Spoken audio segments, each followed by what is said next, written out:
The pressure is mounting on President Trump as Democrats continue their speedy push for impeachment. And if his Twitter feed is any judge, well, the president is feeling the heat because he's been going on a Twitter tirade that rivals all of his previous tweet storms. And we have Daniel Dale here with us to break it all down. You've looked through all of this, Daniel. What makes this Trump tweet storm unprecedented? Brianna, there's just so many tweets. So we know that the president is holding longer rallies. He's spending more time talking to reporters. This is generally an unleashed version of Trump. And as part of the unleashedness, we were seeing a dramatic increase in the number of tweets that he is tweeting. Now, you see the increase here. One of the things that's interesting is that a lot of these are retweets. Trump has explicitly said retweets are what gets him in trouble, but that has not stopped him. So we're up to about 800 tweets last month. About 300 of those were retweets. Now, his number 2 month was in May of this year. Well, what happened just before that? The release of the Mueller report. So it's always hard to get in the president's head, but it seems to be the case that when he's feeling threatened or besieged, that's when he tweets a lot. Now, we just had a record, 240. All of the top 5 weeks, all 5 of them were this year. So the number just keeps rising and rising. Now, the number 1 day was May 1st. I went back and looked what was happening on May 1st. Why was he tweeting so much? Well, it turns out that almost all of these were retweets. He was angry that a firefighters union had endorsed Joe Biden, so he retweeted more than 50 people criticizing that decision. So that's how we got our record. Americans are now evenly divided on impeachment, with a notable rise among independents and Republicans supporting President Trump's removal from office. A new CNN poll just released finds 47% of Americans believe the president should be impeached, up from 41% in May. The change is not fueled by Democrats. Roughly 3/4 favor impeachment, as they did during our poll 4 months ago. But the support among independents has grown by 11 points and by 8 points among Republicans. For now, public sentiment is shifting. 45% of Americans oppose the historic move, down from 54% in May. A week after Speaker Nancy Pelosi opened an impeachment inquiry, she said Democrats would build their case on patriotism, not partisan politics.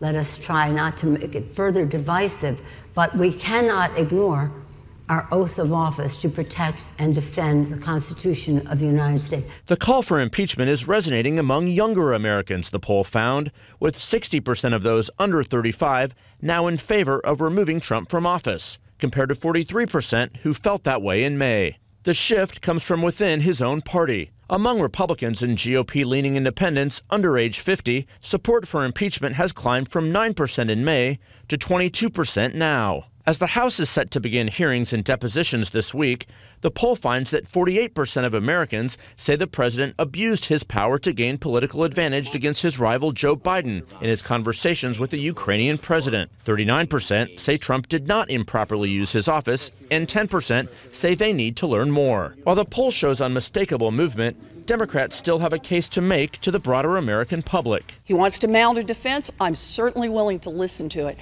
but that's the evidence that's in front of us right now. Convicting the president remains an extraordinarily high bar, needing a vote of 2/3 of the Republican-controlled Senate. But Majority Leader Mitch McConnell saying today the Senate will consider any impeachment articles. Well, under the Senate rules, we're required to take it up if the House does go down that path, and we'll follow the Senate rules. Watched event in television history. More than 700 million people tuned in to the wedding of Prince Charles and Lady Diana. They came for the pomp, the circumstance, and of course, the dress.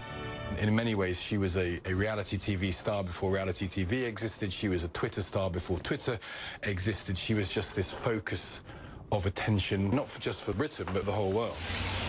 Diana's arrival on the world stage ushered in a golden age for Britain's tabloid newspapers and the rise of paparazzi tactics that many believe caused her death. Photographers were chasing her in Paris the night she was killed in a car crash. It was the fact that photographs of her were so valuable that she was dead. And this is the bride. Arthur Edwards has spent more than 4 decades photographing the royal family for the Sun newspaper. His photos of Diana pushed the Sun's circulation to record highs. The royals will say, this is private, this is intrusion, but it is, but it's a news story. If you get a prince of this country, a prince of the realm, seeing a girl, she could be his wife. Today, say the rules have changed for those who cover the royal family.